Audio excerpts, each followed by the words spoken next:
আসসালামু আলাইকুম। সবাইকে স্বাগত জানাচ্ছি আমার দেশ স্পেশালে। সঙ্গে আছি তামান্না মিনহাজ। আমার দেশের নির্বাহী সম্পাদক সৈয়দ আফদাল আহমেদের লেখা আজকের স্পেশাল নিউজটির শিরোনাম, মুচলেকার নিষেধাজ্ঞার টেকসই হয় না, রাজনীতিতে নতুন সূর্যোদয়। চলুন দর্শক জেনে নেওয়া যাক বিশেষ নিউজটির বিস্তারিত। এক বিশাল জনজোয়ারের মধ্যে গতকাল বৃহস্পতিবার বিএনপির ভারপ্রাপ্ত চেয়ারম্যান তারেক রহমান স্বদেশ প্রত্যাবর্তন করেছেন। তার মাতৃভূমিতে ফিরে আসা কেবল একটি ঐতিহাসিক ঘটনাই নয়, দেশের রাজনীতিতে নতুন সূর্যোদয় এবং গণতন্ত্রকামী মানুষের এক জাগরণ। 17 বছর আগে 1/11 জরুরি সরকার যে মুচলেকা তারেক রহমানকে রাজনীতি থেকে দূরে রাখতে চেয়েছিল, গতকাল ঢাকায় লাখ লাখ মানুষ তাকে যে সম্ভাষণ জানায় তা প্রমাণ করেছে কোনো কাগুজে চুক্তি বা আইনি নিষেধাজ্ঞা জনসমর্থনের সামনে টেকসই হয় না। এটি মূলত জন আকাঙ্ক্ষারই প্রতিফলন। গণতন্ত্রের শেষ কথা হলো জনগণ। মুচলেকা দিয়ে কাউকে আটকানো গেলেও মানুষের ভালোবাসা ও সমর্থনকে যে আটকে রাখা যায় না, তারেক রহমানের স্বদেশ প্রত্যাবর্তনের ঘটনা তার বড় উদাহরণ। সহজ কথায় এটি একটি ফিনিক্স পাখির মতো জেগে ওঠা, যার মাধ্যমে সব প্রতিকূলতা ও নিষেধাজ্ঞার ছাই ভস্য থেকে রাজনীতিতে তার শক্তিশালী পুনরুত্থানই ঘটল। তারেক রহমানের স্বদেশ প্রত্যাবর্তনের ঐতিহাসিক ঘটনার সাক্ষী হতে একটি গাড়িতে করে গোটা রাজধানী ঘুরে বেরিয়েছে। লক্ষ্য করেছি রাজধানী জুড়েই ছিল অভূতপূর্ব আলোড়ন। কনকনে শীত ও কুয়াশার বৈরী আবহাওয়া উপেক্ষা করে তাকে বরণ করতে ঢাকা মহানগরী গতকাল জনতার বাঁধ ভাঙা উচ্ছ্বাসে প্লাবিত ছিল। 10 কিলোমিটার এলাকা জুড়ে ছিল মানুষের ঢল।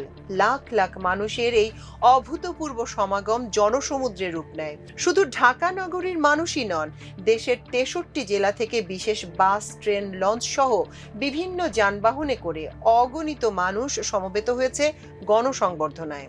তারেক রহমানকে বহনকারী বাংলাদেশ বিমানের ফ্লাইটটি বেলা 11টা 40 মিনিটে ঢাকার হজরত শাহজালাল রাদিয়াল্লাহু তাআলা আন্তর্জাতিক বিমানবন্দরের টারমাকে অবতরণ করার খবরের সঙ্গে সঙ্গে চারিদিক থেকে আনন্দধ্বনি উচ্চারিত হয়। সে ছিল এক অভাবনীয় দৃশ্য, আবেগ ঘন মুহূর্ত। দীর্ঘ প্রতীক্ষার পর স্বদেশে এলেন তারেক রহমান। এর মধ্যে দিয়ে দীর্ঘ 1.5 দশকেরও বেশি সময় তার নির্বাসিত জীবনের অবসান হলো। স্বদেশ প্রত্যাবর্তনের সময় তারেক রহমান অত্যন্ত আবেগপ্রবণ হয়ে পড়েন। তাকে বহনকারী বিমান বাংলাদেশ এয়ারলাইন্সের ফ্লাইট BG202 বাংলাদেশের আকাশসীমায় পৌঁছা মাত্র ভেরিফাইড ফেসবুকে ছবি দিয়ে এক শব্দের স্ট্যাটাসে তিনি লেখেন, এরা। আরেকটি স্ট্যাটাসে তারেক রহমান লেখেন, দীর্ঘ 6314 দিন পর বাংলাদেশের আকাশে। সিলেটে 9টা 57 মিনিটে তার ফ্লাইটটি অবতরণ করে। তিনি লিখেন, অবশেষে সিলেটে বাংলাদেশের মাটিতে। নির্বাসনের স্মৃতি ও প্রত্যাশা ব্যক্ত করে অন্য একটি পোস্টে তারেক রহমান লিখেন, এই 17 বছর কেবল সময় নয়, বরং দীর্ঘ অপেক্ষা ও মাতৃভূমির প্রতি না বলা হাজার কথার সমষ্টি, যেখানে গণতন্ত্রের স্বপ্ন জয়ের পথে ঐতিহাসিক মুহূর্ত। ঢাকায় বিমান থেকে নেমে তিনি সংক্ষিপ্ত সময়ের জন্য বিমানবন্দরের রজনীগন্ধা ভিআইপি লাউঞ্জে যান। শাশুড়ি বিশিষ্ট সমাজসেবী সৈয়দা ইকবাল মান্দ বানুর লাল গোলাপের মালায় তাকে বরণ করেন। সেখানে বিএনপি মহাসচিব মির্জা ফখরুল ইসলাম আলমগীরের নেতৃত্বে কেন্দ্রীয় নেতারা ফুল দিয়ে তাকে অভিবাদন জানান। একটি ভাড়া প্রাইভেট কারে করে ভোরবেলা রাজধানীতে বেরিয়েছিলাম। প্রথমেই সদরঘাট গিয়ে লক্ষ্য করি লঞ্চ ও স্টিমারে করে উৎফুল্ল শত শত মানুষ এসে টার্মিনালে নামছেন। একই ঘটনা ছিল কমলাপুর ও বিমানবন্দর রেল স্টেশন এবং রাজধানীর প্রতিটি বাস টার্মিনালে। রিজার্ভ করে আসা শত শত বাস রামপুরা রোড, বসুন্ধরা, গুলশান, বনানী এলাকার রাস্তায় দুই পাশে রাখা হয়। তারেক রহমানকে স্বাগত জানিয়ে নগর জুড়ে তার সুন্দর ছবির ডিজিটাল ব্যানার, ফেস্টুন এবং নিয়ন সাইনে ছেয়ে যায়। গুলশান এলাকাতেই এগুলো সবচেয়ে বেশি চোখে পড়ে, তবে নগরীর অন্যান্য স্থানেও কম ছিল না। ঐতিহাসিক এই ঘটনাকে কেন্দ্র করে আইন শৃঙ্খলা রক্ষাকারী বাহিনীর কঠোর বলয় তৈরি করে। বিমানবন্দর থেকে গুলশান পর্যন্ত ছিল নিশ্ছিদ্র নিরাপত্তা। পুলিশের সঙ্গে র্যাব, বিজিবি ও সেনাবাহিনীর সদস্যরাও নিরাপত্তায় নিয়োজিত ছিল। বিএনপির লক্ষ্য ছিল 50 লাখ মানুষের গণসংবর্ধনা আয়োজন। এর লক্ষ্যমাত্রা অনেকটা পূরণ হয়েছে।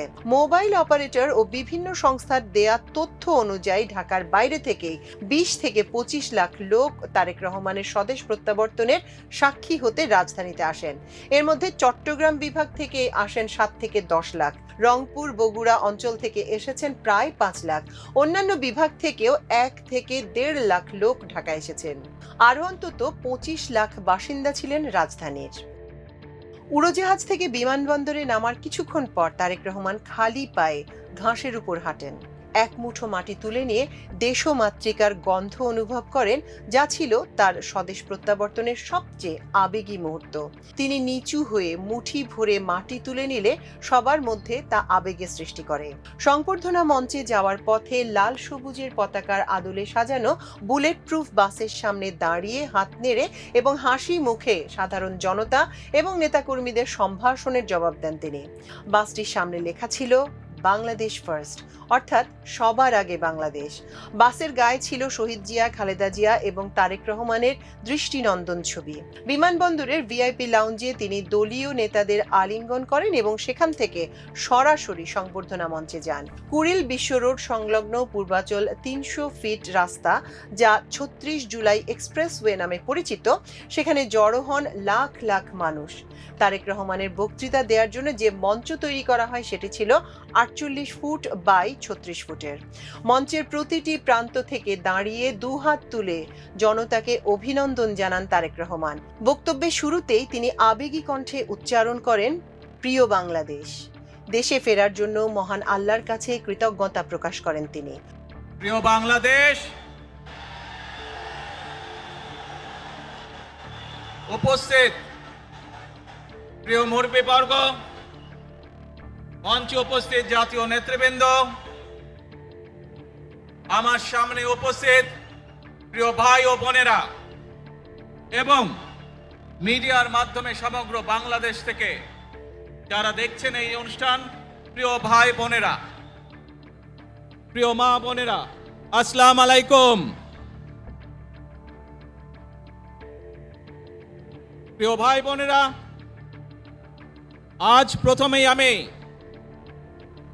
রব্বুল আলামিনের দরবারে হাজারো লক্ষ কোটি শুকরিয়া জানাতে চাই। রব্বুল আলামিনের অশেষ রহমতে আজ আমি আমার প্রিয় মাতৃভূমিতে ফিরে আসতে পেরেছি আপনাদের দোয়ায়। পরে সেখান থেকে এভার কেয়ার হাসপাতালে চিকিৎসাধীন অসুস্থ মা খালেদা জিয়াকে দেখতে যান। মায়ের এমন অবস্থা দেখে তিনি অশ্রুসিক্ত হয়ে পড়েন।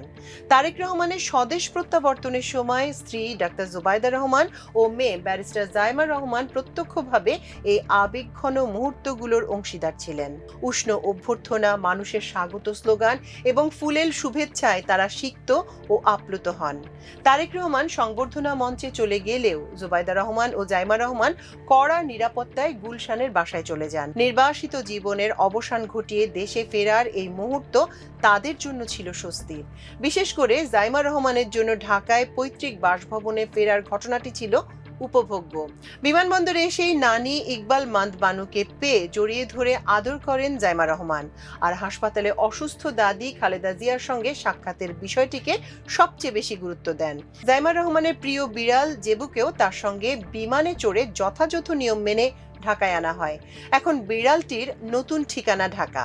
লন্ডনের হিথ্রো বিমানবন্দর থেকে বাংলাদেশ বিমানের ফ্লাইটের পাইলট ও ক্রুদের জন্য তারেক রহমানের স্বদেশ প্রত্যাবর্তনের বিষয়টি ছিল অত্যন্ত গৌরবের ও ঐতিহাসিক। তারা আগে থেকেই জানতেন লন্ডন থেকে তারেক রহমানকে বহন করে ঢাকায় নিয়ে যাচ্ছেন। তিনি দেশের সম্ভাব্য প্রধানমন্ত্রী এবং দীর্ঘ 17 বছর নির্বাসিত জীবন শেষ করে মাতৃভূমিতে ফিরছেন। পাইলটরা তারেক রহমানের মার্জিত ব্যবহারে মুগ্ধ ও অভিভূত হন। বিশেষ করে তিনি এবং তার স্ত্রী কন্যা নিজেরাই লাগেজ কেবিনে তুলছিলেন। পাইলট তারেক রহমানকে ককপিটে নিয়ে যেতে চাইলে তিনি বিনয়ের সঙ্গে বলেন সেখানে তার যাওয়া উচিত নয়। ককপিট বিমানের সেফটির সঙ্গে জড়িত। তারা বিমানের বই পড়ছিলেন এবং ল্যাপটপে কাজ করছিলেন। পাইলট বিমানটি ঢাকার আকাশে প্রবেশের ঘোষণা দিলে তারেক রহমান জানালা দিয়ে মাতৃভূমি, সবুজ প্রকৃতি, সাগর, নদী এবং সমতল ভূমির বিস্তৃত মাঠঘাট দেখে আবেগাপ্লুত হয়ে পড়েন। বিমানের পাইলটরা তাদের অনুভূতি প্রকাশ করে বলেন, তারেক রহমান এবং তার স্ত্রী কন্যার ব্যবহারে তারা বিমোহিত। জাইমা রহমানের সঙ্গে বিমানে যে বইটি ছিল তার নাম the penguin book of Bengali short stories. বইটি ছোট গল্পের সংকলন। কবি রবীন্দ্রনাথ থেকে শুরু করে বাংলাদেশ ও পশ্চিমবঙ্গের প্রখ্যাত লেখকদের ছোট গল্প বইটিতে স্থান পেয়েছে। দর্শক, এই ছিল আমাদের স্পেশাল নিউজের আয়োজন। এতক্ষণ সঙ্গে থাকার জন্য অশেষ কৃতজ্ঞতা। আল্লাহ হাফেজ।